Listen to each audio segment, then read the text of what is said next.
Good morning, everyone. Thank you so much to Integration Foundation for the invitation to speak today. I am gonna talk about project that already ended, but in this next 20 minutes, I would like to focus not only on the events that happened during COVID pandemic, but also on the valuable lessons that we learned from it. And these lessons are particularly relevant as we deal right now with the refugee crisis in Estonia, and we'll probably have more emergencies coming. Of course, the COVID pandemic was a global challenge, and this also presented a really good opportunity to learn from some of the maybe good practices and mistakes that were made. And this is what I'm gonna talk about today, some of the things that happen in terms of crisis communication, particularly, mostly in Estonia. So the health crisis of COVID pandemic really showed that these problems that arise from communication with ethno-linguistic minorities have repercussions for society as a whole. It was clear that it was something that didn't affect anymore just the people that didn't receive the information, but affected everyone, because when measures were not followed, when people didn't get vaccinated, when people didn't follow restrictions, this affected everyone.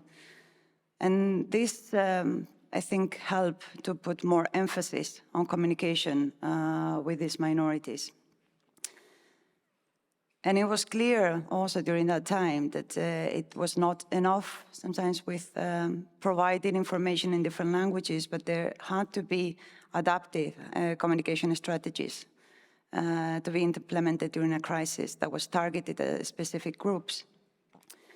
And this, even if it has improved, it's still, I think, not as much as part of crisis communication plans.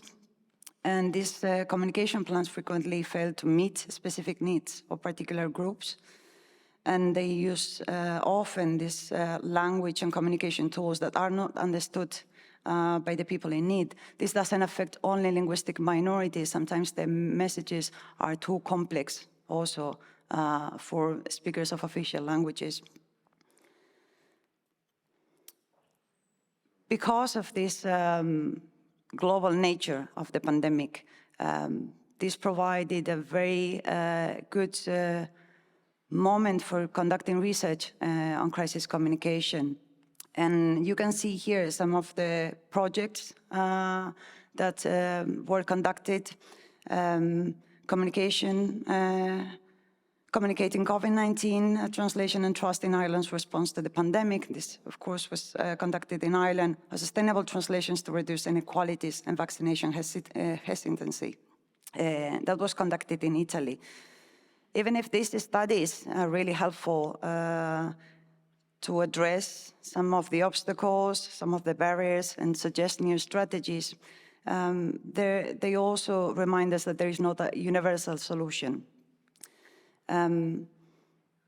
Each region, with its complex cultural and linguistic dynamics, needs to have an individual plan that adapts to these cultural dynamics.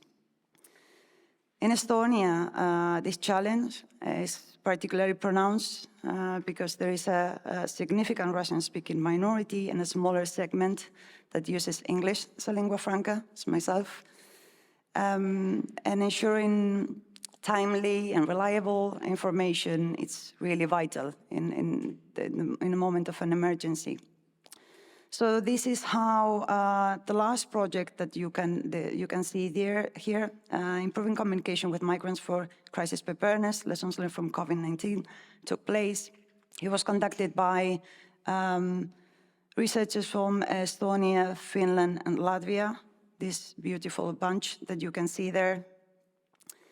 And it had three main objectives, and the objectives were to detect obstacles in communication with the population that used non-official languages in the three countries involved in the study, Estonia, Finland, and Latvia, to identify good practices also. So there were very good practices.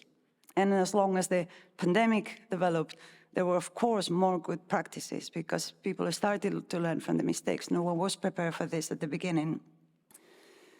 So we tried to identify these practices that could provide a rapid response to the pandemic then, to the emergency that was happening there, but also to apply for future emergency situations. And because of the international nature, but focus on the Baltic Sea states, this project also tried to strengthen cooperation between the states of, between the Baltic Sea states in dealing with cross-border emergencies, and also to use this knowledge generated by this cooperation to address problems at the local or state level. For that, we conducted some interviews. We also analyzed text, but we're focused mostly on interviews with heads of communication and people responsible for disseminating information in governmental institutions, both the state and local level, universities, media, companies, and NGOs. So we didn't focus just on official information delivered by the government, but we wanted to see what other institutions and organizations that have a responsibility of providing information, disseminating information in unofficial languages were doing.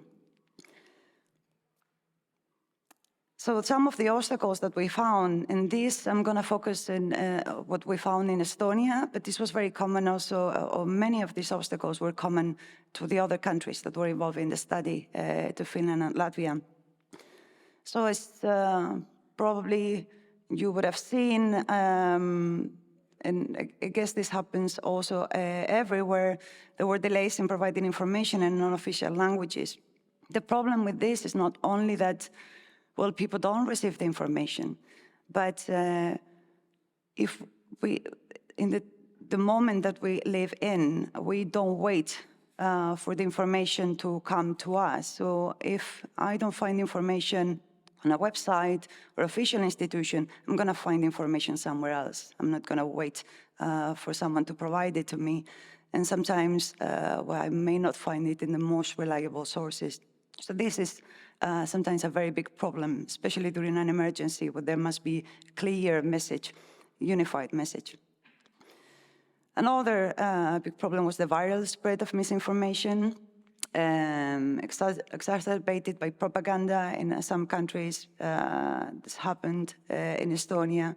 Confusion in messages, this happened in every language, I think, also in official languages.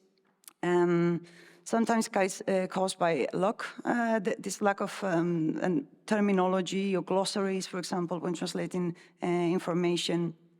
Sometimes simply by lack of coordination, with things happening very quickly, and the people responsible for providing this information not being sure about what was the last update. Insufficient cooperation between government institutions, both local and state level, but also insufficient cooperation between government institutions and other sectors, and I'm going to go deeper into this later.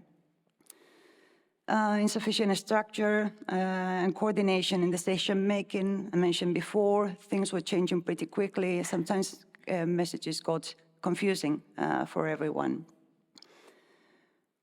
An underestimation of the role of NGOs, businesses, and higher education institutions as mediators in this communication effort, and this is what I mentioned before. The information that we received was the information provided by the government, but the truth is there were very many companies, higher education institutions that were providing information to a big amount of people. Their employees, students, and there was almost no communication between these governmental institutions or governments and these other organizations or institutions or companies. So this could have been an advantage. I think it could have helped study the reception of this information. Sometimes companies, universities, and so on are closer actually to the target population, to the groups that the government is trying to reach, and they can get to them better. They can deliver the message more effectively, something that sometimes the government cannot do. And sometimes the reason why the government cannot do this is because of the lack of trust in governmental institutions by some segments of the population. And I'm gonna delve into this a bit later. Therefore, we considered that it was important to have more dialogue between state and local government institutions in the communication effort. This is something that I think should be improved in the future, not just the government providing information, someone is taking it and delivering to their target groups, but there is really more communication between them.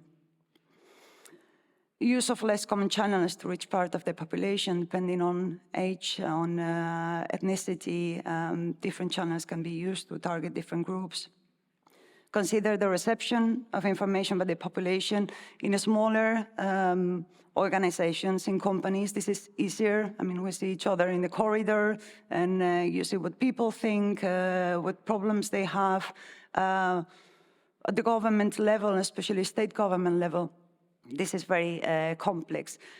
Something very good, though, that was done during the pandemic, Crisis.ee, that was the main provider of information related to the COVID crisis in Estonia, provided all frequently asked questions in Estonian, Russian, and English.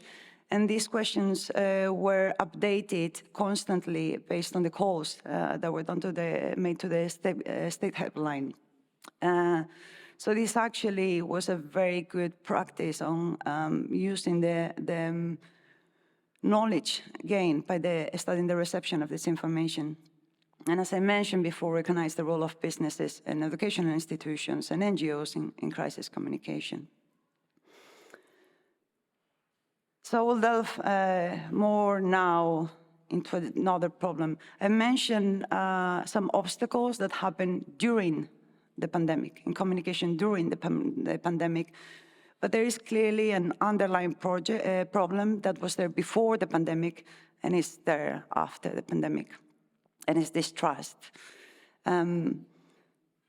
Distrust is by no means a unique feature of ethno-linguistic minorities, distrust in governmental institutions, but it is true that ethno-linguistic minorities often face some challenges, such as low income or poor access to information, societal rejection, and this can decrease the trust in governmental institutions and authorities, and even in society in general. So when distrust is an underlying issue in society, the situation during an emergency is very unlikely to improve. During the COVID crisis, actually, in the European Union, trust in national government across all member states sank below levels recorded at the start of the pandemic. This study conducted showing that exactly like there was not a single country where a single member state of the European Union where trust in governmental institutions didn't go lower. Of course, an emergency is never gonna improve this situation, and people need someone to blame also, and people are losing jobs, people are facing difficulties, so this can only make the situation sometimes worse.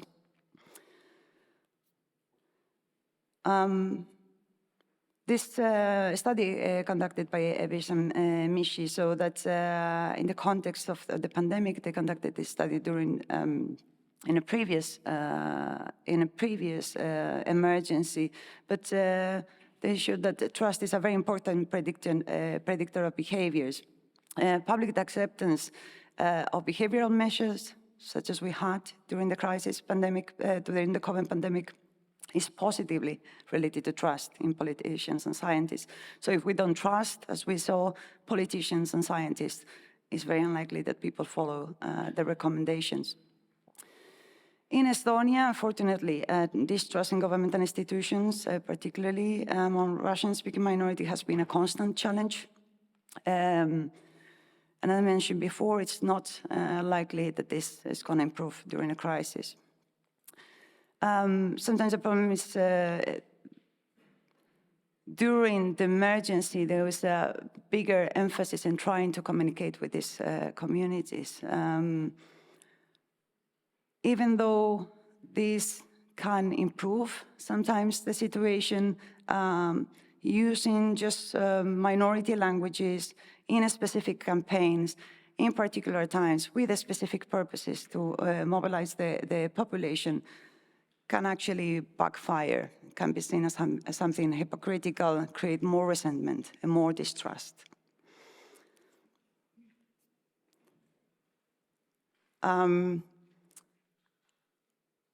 This distrust took a toll in Estonian society during the pandemic regarding, for example, vaccination rates, as everyone here probably knows. That is why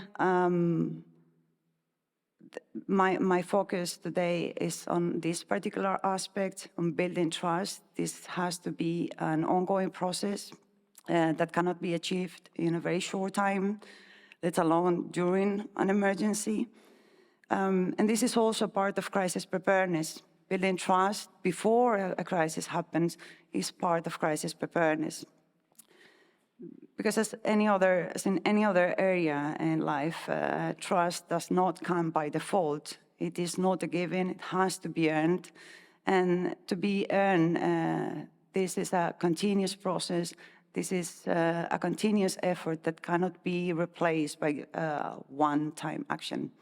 So this is my take for the day. Thank you so much for listening.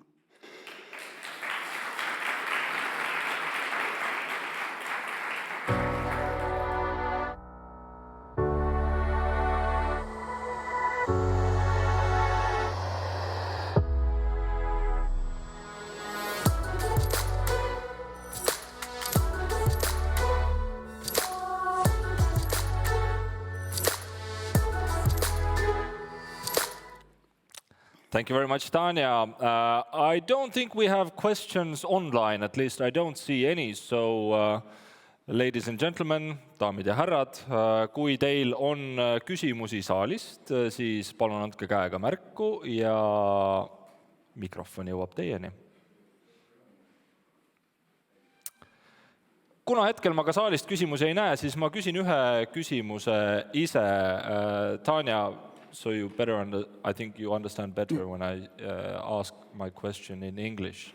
You mentioned that this building trust should be an ongoing process, and even addressing minority groups in their own native language during a crisis might be seen as a hypocritical act by the people who the government is trying to address. So how would you describe this building of trust that you currently see by the authorities towards the minority groups? Are we using this momentum to actually build this trust, or should we do things differently? Thank you for the question. I think things improved during the pandemic because it was seen that it was necessary to inform the population. It was necessary to reach everyone in the population. I think this momentum went down a bit, and the emphasis that was put in communicating with some minorities during the pandemic, like during the vaccination campaign, for example, there was a really big emphasis on communicating with linguistic minorities for obvious reasons, and this was lost afterwards, and especially healthcare services, for instance. So I think there has been some improvement, and we saw this when the war in Ukraine started, and we started receiving refugees, and there was a huge effort made to receive refugees, to try to communicate, to provide information in Ukrainian. So this was a very good practice, but I hope it continues in all levels. So if you could just give one recommendation for the authorities, how do you strengthen this trust? Because clearly this is an issue, not only in Estonia, but elsewhere as well. But you obviously, I guess you know a few good ways how to tackle it. I don't know if I know a few good ways. I think it's a very rooted problem in Estonia, more for historical reasons. And I don't know if just the government is the only one that can make this change. I think society is the one that needs to make this change and be more accepting of differences and of diversity. Yeah. Daamid ja härrad, kas teil on tekkinud küsimusi? Ma suurt kätemerd ei näe, aga sellisel juhul suur aitäh, Tanya. Thank you very much for the presentation. Ja liigume edasi.